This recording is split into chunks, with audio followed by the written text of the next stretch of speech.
Comme celui de faire, le participe passé de laisser suivi d'un infinitif est invariable.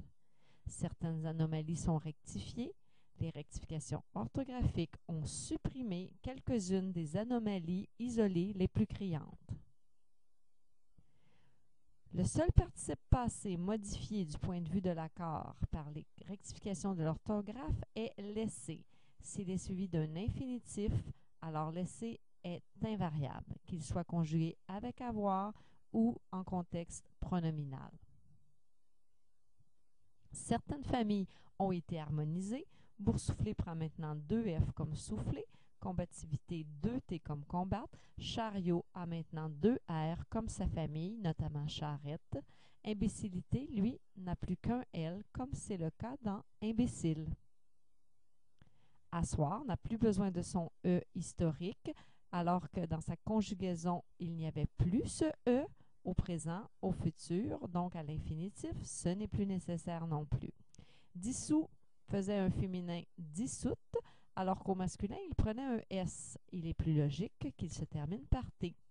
Interpeller se prononce exactement comme appeler, alors on lui mettra un seul L à l'infinitif, et dans des conjugaisons comme interpellons. Prunelier, dentelier se prononce comme chandelier. Il est donc normal qu'il n'ait qu'un seul L. Relais n'a pas besoin de prendre un S, c'était une erreur de construction. Il vient de relayer, comme balai vient de balayer, essai de essayer et remblai de remblayer. Levrault, qui fait partie de la série des petits bébés animaux comme les agneaux, les lionceaux, les baleineaux, doit s'écrire maintenant EAU. Eczéma, qui avait une graphie assez spéciale, se prononce exactement comme exécuté, comme examen, alors on peut l'écrire maintenant EX. Douçâtre n'a plus besoin du CE devant le A, mais bien d'une cédille, comme tous les autres mots qui veulent indiquer le son S devant A. Le mot oignon s'écrivait O-I-G-N-O-N et s'écrivait aussi O-G-N-O-N il y a quelques siècles. En fait, le mot rognon, lui aussi, pouvait s'écrire R-O-I-G-N. C'est que le son gne pouvait être illustré par 3 lettres I-G-N ou simplement G-N. Sauf que le I au côté du O pose un problème de prononciation. Donc, le I a fini par disparaître de rognon pour devenir simplement rognon. Même chose pour des mots comme montagne, qu'on prononçait montagne, mais qu'on écrivait montagne. Le I a fini par disparaître, sauf dans les noms propres. Le mot pogne s'écrivait P-O-G-N-E ou pogne, pogne. Avec le temps, le cerveau a fini par dire c'est poigne, puisqu'on voit OI côte à côte. Donc, la prononciation a été altérée en raison de l'orthographe. Pour éviter ce problème de lecture, le O suivi du I de oignon étant trompeur, le I disparaît maintenant. Oignon retrouve une forme qu'il avait déjà dans les années 1700-1800 et il retrouve la série grognon, rognon, trognon avec simplement un GN pour illustrer le son gne.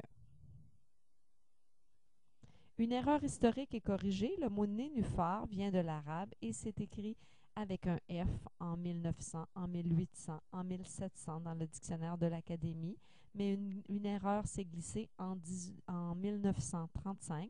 On croyait que ça venait du grec et c'est le PH qui avait été retenu. Or, la graphie avec F revient à la surface par respect pour l'étymologie de ce mot. Cependant, les mots comme éléphant, physique, philosophie, pharmacie ne sont pas changés. Seul le mot nénuphar a remplacé son PH par un F pour corriger une erreur historique. Quelques accents oubliés sont ajoutés. Asséné doit se prononcer asséné, donc on ajoute l'accent aigu. Féérique peut se prononcer ainsi ou on peut prononcer féerique. On ajoute l'accent aigu qui manquait si on prononce féerique. Si on prononce papeterie, on met l'accent grave qui manquait, mais il est permis aussi de prononcer papeterie. Les mots en ILL, IER et au féminin également, ne prennent plus le « i » qui était trompeur à la prononciation quand ils ne s'entendaient pas. Donc, quincailler, quincaillère, marguiller, marguillère, joailler, joaillère, qui se prononcent comme conseiller, conseillère, n'ont pas besoin de deuxième « i ». Serpillière également. Des recommandations sont faites quand deux graphies coexistent. Choisir la graphie la plus française. Donc, igloo existe déjà depuis de nombreuses années dans le dictionnaire sous cette forme, cacahuète aussi, que l'on prononce toujours avec OU.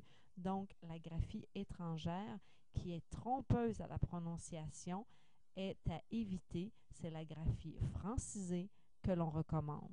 Mafia avec un seul F au lieu d'un deuxième F inutile, shampoing avec une graphie plus française, sprinter au lieu de la graphie à l'anglaise.